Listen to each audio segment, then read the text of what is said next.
மன அழுத்தத்துல இருக்கிறவங்க எல்லாருமே மனநோயாளியா? சத்தியமா இல்லைங்க. மன அழுத்தம் யாருக்கு வேணாலும் வரலாம். எந்த வயசுலயும் வரலாம். மன அழுத்தம் ஒருத்தருக்கு வந்தா, அதுக்காக வெட்கப்பட வேண்டியதோ, நம்ம அவமானப்பட வேண்டியதோ அவசியம் கிடையாது. ஏன்னா, எல்லாத்துக்கும் ஒரு தீர்வு நிச்சயம் இருக்கு.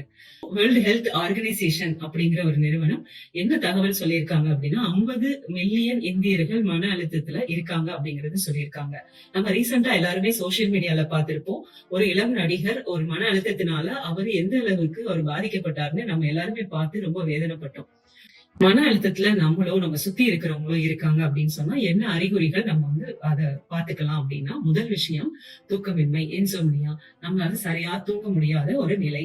2வது அவங்க ஒரு தாழ்வு மனப்பான்மையிலயோ, ஒரு குற்ற உணர்ச்சியிலயோ அவங்க இருக்கிறதுக்கான வாய்ப்பு இருக்கு. 3வது ஒரு தனிமைப்படுத்துதல், isolated from friends and family. So சுத்தி இருக்கிறவங்களோட அவங்க பழக முடியாம தன்னையே ஒரு தனிமைப்படுத்திக்கக்கூடிய ஒரு நிலை. புது அடிக்ஷன்ஸ் எதுக்காவது அவங்க ஆளாகுறாங்க, இல்ல நம்ம ஆளாகுறோம் அப்படின்னு சொன்னாலும், அவங்க ஒரு டீப் டிப்ரஷன்ல இருக்காங்க அப்படிங்கிற ஒரு அர்த்தம் இருக்கு. சோ இந்த விஷயத்தெல்லாம் நம்ம முன்னாடியே இந்த சிம்ப்டம்ஸ் எல்லாம் தெரிஞ்சுக்கிட்டோம் அப்படின்னு சொன்னா, அதுக்கான சரியான ஸ்டெப்ஸ் எடுத்தோம்னா, நிச்சயமா நம்ம டிப்ரஷன்ல இருந்து முதல் ஏர்லி ஸ்டேஜ்லயே நம்மளால வெளிவர முடியும்.